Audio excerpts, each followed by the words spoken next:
कोल्हापूर जिल्ह्यातील circuit bench industry, IT यासह विविध प्रश्न आहेत.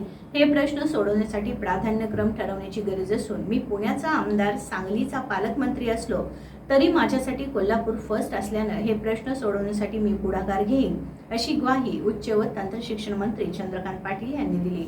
जिल्ह्यातील 18 विविध संस्था संघटनांनी एकत्र येऊन स्थापन केलेल्या कोल्हापूर फर्स्टच्या कार्यालयाचं उद्घाटन मंत्री पाटील यांच्या हस्ते आणि पालकमंत्री प्रकाश आंबेडकर यांच्या अध्यक्षतेखाली झालं.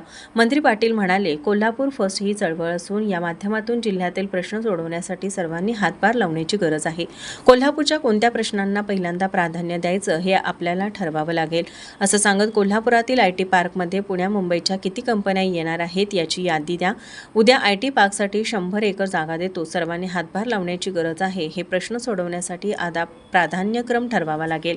जिल्ह्यातील उद्योगांना लागणारी वीज सौर ऊर्जेवर उपलब्ध झाली तर वीज दर मोठ्या प्रमाणात कमी होईल.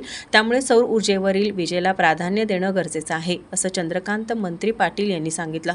यावर आयटी असोसिएशनचे शांताराम सुर्वे यांनी जिल्ह्यात 350 आयटी कंपन्या कार्यरत असल्याचा मुद्दा मांडला.